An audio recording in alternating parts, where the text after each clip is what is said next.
Thank you for being here. As always, you always bring awesome talks. I mentioned the GrimCon one earlier, where we met, and I mean, you've been around for a long time, doing a lot of cool things on Linux, privacy, cybersecurity, etc. Even created a Linux OS based for kids with parental controls, which is pretty cool. And you also teach, so appreciate all that. Appreciate you being here. I'm sure you have a better intro than mine, but you're awesome, Mike. Thank you for being here, and take it away. All right, I appreciate the intro there. It's I'm excited to be here today at the Purple Team Summit, and coming from an offensive security perspective, you know what? Before I get too far here, let me just click my timer so I can keep track of how fast I'm going. All right. So, anyways, as I was saying, coming here from an offensive security perspective, purple teaming is, in my opinion, one of the most exciting industry trends to come about in recent years. I'm also a big fan of assume breach penetration testing. So starting off testing with access to domain resources helps accelerate the testing and focus on the meat of the problem. But there may be a temptation to avoid looking at the initial point of access. Now, the external endpoints are usually reviewed for flaws, but the case is that phishing may be overlooked. Because why phish? The client gave you credentials. So in this presentation, I'll be looking at a methodology of how to perform a controlled synthetic phish as part of an assume breach scenario and add a little purple to your pen test. A quick background about who I am. I'm Mike Gualtieri. I've been in software and cybersecurity for more than 2 decades. I wear at the same time both business and technical hats. I've done that throughout my whole career. 15 of those years have been spent on entrepreneurial endeavors. My current role is split into 3. So I'm the president of the software design and development firm, Eris Interactive Group, and that's a position I've held for over a decade, actually. My consulting role is to help architect, build, and launch software products for clients. And of course, we aim to do that in a secure manner. I'm also the co-founder and principal consultant of a company, Savio Information Security, that's actually was a spin out of my other consulting firm. And we focus on penetration testing and security program development for small to mid-size organizations, including, of course, with a focus on assume breach testing, because I like it. I also teach, I'm on the part-time faculty of the University of Pittsburgh School of Computing and Information, and specifically within that umbrella, I teach for a program called the Professional Institute. For the Professional Institute, I've developed 2 courses, the Offensive Boot Camps 1 and 2, and those boot camps teach students vulnerability analysis, pen testing, adversarial tactics, and that sort of thing. All right, let's get into this. I am a big fan of assume breach penetration testing. In my opinion, unless your organization has graduated to regular red team and emulation exercises, assume breach beats the pants off other approaches, especially black box external penetration tests. Assume breach saves time, it saves cost, and it delivers more value to the client. So if you aren't familiar with what I mean or what I'm saying when I say assumed breach, essentially assumed breach is a penetration testing methodology where access to a non-administrative domain user and sometimes a domain computer is provided to the tester. The more realistic the access, the better. So there's a few ways this can be done. Sometimes you can work with the client to set up a new user with the same permissions as a current user on the network. Now, the advantage of this approach is that you don't need to worry about stepping on anybody's toes. The disadvantage, and it's a big one, is that this approach often makes it difficult to replicate all the permissions that may have aggregated on a user over time. It's not necessarily the case, but it's sometimes the case, and it can get in the way. So an even better approach is to use a former employee's account for the duration of the penetration test, an account that maybe just needs to be reactivated for a couple weeks while you're testing. But it also doesn't need to be a former employee. I've actually started off tests using current employee accounts. Maybe somebody steps away on vacation for a few days, a week, so you can get the test started off using their account. Hopefully when they get back, you've already migrated to another account. I also usually ask for the ability to log into one workstation remotely via internal RDP, or if there's some type of VPN access into the network. Again, I want to emulate what a typical employee would have in this situation. Now, since the start of COVID, it's actually been more difficult to be on site to do any type of internal testing. So we've been supplying clients with network drop boxes that are loaded with our tools. We usually use Kali Linux or Parrot Linux and SSH forwarding that goes out to on a few ports to a C2 server on AWS. And we also make use of the service ngrok to make this Dropbox available remotely and securely. We include redundancy there because what we want to have happen is they plug it in and we don't have to think about that box again. It just works and nobody has to tinker with it. If you want to hear a lot more about assumed breach penetration testing, I highly recommend looking up Tim Medine and his company Red Siege. Red Siege has been on the forefront of promoting assumed breach testing and has 2 excellent webcasts on their YouTube channel on this topic. The problem, though, with assumed breach testing is that sometimes you get this guy, the "but we gave you access" guy. You'll see this more from organizations that are less sophisticated in their security programs. And I want to stress that I don't mean that in an insulting way. Every organization has a level of sophistication of their security program, and some are further along than others. That's okay. We're here to help those that aren't as farther along as others. But the real problem comes with the "but we gave you access" guy. After he makes that profound, bold pronouncement, he tunes everything else out. And often I found that that attitude results in inaction for remediation. It's not a problem. We gave them access. Okay, but your domain admin's password is 4 characters long. And it can be retrieved by any domain user through Kerberoasting. And your defenses were completely unable to detect the Kerberoast. So that's not an exaggeration. This is actually a true story earlier this year. The fact is, though, a successful phish will lead to domain user access. We know this. According to the 2020 Verizon Data Breach Investigations Report, DBER for short, and I quote, "Phishing has been and still remains a fruitful method for attackers. The good news is that click rates are as low as they have ever been, 3.4%. So you're telling me there's a chance? I found that the DBER stats reflect what I've seen at my own clients.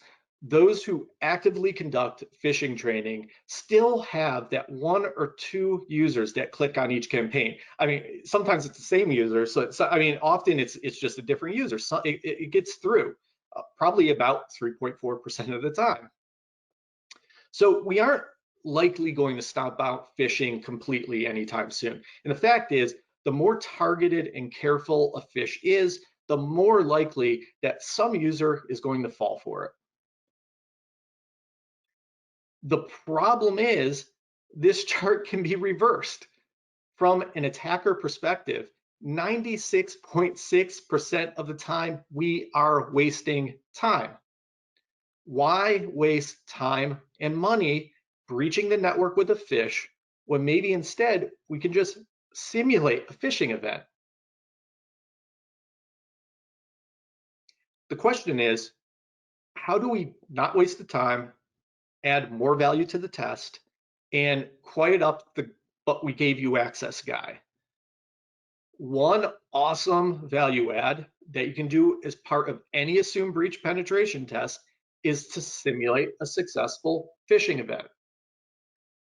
The focus of the simulation is explicitly not user email training. And I want to repeat this again. It's explicitly not user email training. Instead, we focus on what happens after the click, which in my opinion is far more important than training a user not to click. Simply put, training cannot eliminate technical debt, and it's our job as testers to highlight these weaknesses. The goals I focus on for that click are first and foremost, situational awareness and initial reconnaissance on the network. What basic info does an attacker want to move to the next step in a coordinated attack? The second is gathering credentials. It wouldn't be a phish without credential theft, right? We also need that plausible story about how the attacker received our assumed breach credentials that we're using. The third is setting up an external C2 channel. And the reason why we may want to set up this channel is that sometimes in assumed breach, you don't actually need to communicate to an external C2, especially if you have a pen test Dropbox that's been added to the network. Creating that C2 channel to an external server helps create that traffic for detection. When it comes to methodology, I recommend using off-the-shelf, open source, offensive security tools. Why? Well, these are the tools that pen testers and threat actors alike use every day. These are the tools and techniques that we want the client to build detections for. If we want, but we want to simulate, or we want our simulation to bypass antivirus and basic defenses. We want to be able to highlight issues present on the network, like a lack of prevention and detection defenses. So I've included some ideas in each bucket on this slide, but I want to highlight it is very important to not overthink things. A lot of threat actors use techniques that are a lot more basic than what us in offensive security might think to use. Keep things simple, but a notch above what you think will bypass the defenses of your target. For example, use cmd.exe and net commands for enumeration. A lot of threat actors do, but don't use this if you think it will be easily detected or blocked. So other ideas for situational awareness include WMIC, using PowerShell, of course, very popular, as well as unmanaged PowerShell. You can use C# and .NET API, basically Windows enumeration, native Windows enumeration. You can use any C2 module you can get your hands on. You can use it within the C2. You can use it externally from the C2. You can do key logging. You can do clipboard stealing. You can attempt to disable the antivirus. Those first steps you're looking at as an attacker. For credential gathering, I like to use GUI password capture prompts, things like Credfisher, invoke login prompt, and SharpLocker. Something that's going to capture the user's credentials and then send them back to the attacker, either over the C2 or another way. Now, for a C2, what to use? There's so many options. Empire is obviously a standard bearer. It works well, it's generally stable, and it's used by pen testers and threat actors alike. But you don't have to use Empire. You could use something more interesting like Silent Trinity. And also, I definitely have to give a short shout out to George Ortiz and the C2 Matrix. That is an awesome project. Pick your poison from there. Find a C2 that fits your needs, something you want to emulate, and use it. The bottom line is customize the approach to the client and whatever you're looking to demonstrate. And I should add that the simulation can happen anytime during the assessment. You don't need to lead with this. I actually often close with it instead. Why? Well, we need time to make sure we have all our goals of the penetration test accomplished, right? It's better to accomplish that goal than to simulate a phish, unless, of course, that simulated phish is one of the goals that the client wanted to do. You also have a better idea at the end of the assessment what might work to bypass the defenses and what you might want to simulate for that client based on their network. Now, I have 4 examples that I'm going to walk through in this slide. There is a lot going on each of these slides, but let me walk you through it. I've included on my GitHub a MITRE ATT&CK navigator layer for the techniques that I think each of these examples used, and some supplemental resources for each example. So for this first example, our execution plan is as follows. We're going to use a custom HTA dropper that's executed by mshta.exe. This HTA builds a custom bat file in c:/users public.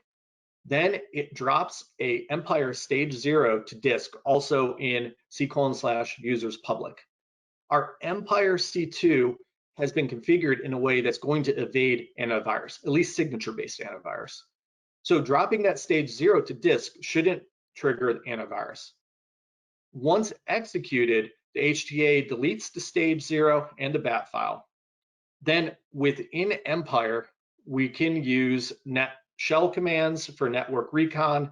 If you don't want to use net commands, you can obviously use the Empire modules instead, but they might require some modification to not be detected. In this example, I'm also doing a couple other things. We're going to use a custom bypass UAC for privilege escalation. And I'm a big fan of the priv-s ask module that just pops up a box and says, do you want to make changes to your device? And since it's PowerShell, this message displays as a signed Microsoft binary. We'll also use a custom Credfisher that pops up a fake Windows login prompt to send credentials back to the attacker. And again, Credfisher and the priv-s ask in this example were customized to avoid that antivirus detection. C2 communications are done over HTTPS here, and I've included a screenshot at the bottom of Process Explorer mapping the processes spawned to each one of these steps and mapping to the MITRE ATT&CK techniques. Now, if I could have fit it, I would have also included telemetry on the slide from Sysmon, but supplemental information like that, as well as timestamps for each significant event in this execution plan, should go in your pen test report. It's in this example, we were able to demonstrate a realistic dropper that bypasses antivirus, performs some basic network recon that we may need to extend and launch attack against the domain, and steal and exfil user credentials. Our second example is going to use a custom dropper written in Go that loads a reverse Meterpreter HTTPS stager. And I like this example because something like Meterpreter should be detected by antivirus and should be detected by EDR, right? In this example, by using the custom Go dropper, we avoid the antivirus detection of this Meterpreter. So as long as you're careful of what you execute within the Meterpreter, you won't be detected. So if you start loading the Mimikatz and Kiwi modules, Windows Defender like that is going to find you. But we can get away with spawning a command prompt, and from it, launching invoke login prompt.ps1. And that appears to get by Defender with no problem. So we take invoke login prompt, which is part of Metasploit. We've modified it a little bit, and that spawns a fake Windows login box similar to Credfisher, and then sends the credentials back to the attacker over that Meterpreter HTTPS channel. Our third example focuses on techniques that are maybe less detected by some environments. So we'll use MSBuild XML file to build and execute a custom C# dropper on the fly. This dropper will then use the native Windows.NET API to perform enumeration. The dropper will also load a modified version of Credfisher that can be loaded reflectively as a .NET assembly. The creds are then sent back to the attacker-controlled machine, not over C2, just via a web service, something like posting data.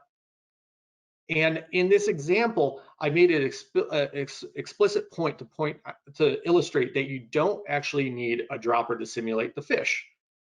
How you choose and how elaborate you want your simulation to be is up to you.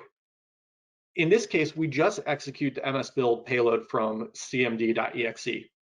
The important part that I wanted to stress in this example is the enumeration with the C# API and reflective assembly loading of a known offensive security tool for gathering credentials. It wasn't necessarily payload delivery, but a dropper could easily be added if you wanted to. But if you like delivery methods, I got you covered. We couldn't discuss phishing without a Maldoc example, right? So in this example, we use a really simple VBA macro that fires when a button in a document is clicked and executes a couple shell commands, real basic stuff. If you're observant, looking at my Process Explorer screen grab, forgive me because I'm using LibreOffice instead of Microsoft Office in my example. The reason being is that I don't have a Microsoft Office license for the testing VM that I used to create this demo. But I think LibreOffice gets the same point across. The VBA macro is set to execute 2 PowerShell commands. And unlike the first example where we drop things to disk in C:/users public, these are instead loaded over a remote server using the standard IEX web client download string method. The first command calls invoke login prompts to steal credentials, which are then sent back to a remote attacker. And the second starts an Empire agent that establishes that C2 channel. So that's all I have. So in conclusion, I want to reiterate that you should customize this for the organization being tested. If you know they always detect PowerShell and net commands, use a custom C# dropper in the .NET API instead. Vice versa, don't do something so advanced they won't have a chance to detect. Do something more basic, right over the notch of what you expect them to see. Try not to do things that get caught easily, but also don't be afraid to test their defenses. So try to bypass antivirus. But if your attempt gets caught by their network operations team, should we worry about that? No, this is a great thing. Note it as a good finding on your pen test report. On this slide, I have a link to the GitHub there where I have some resources that I used in the examples for this presentation. The only resource that I did not include was that Go dropper for the Meterpreter, reverse Meterpreter shell, just because I'm experimenting with that. I'm not really ready to release that. But if you bug me or something, maybe I'll share some code with you. It's nothing fancy. You can follow me on Twitter too, if you see fit. I keep my tweets almost exclusively to technical and security topics, and I like followers. So at that note, I will turn it over to any questions that may have came through.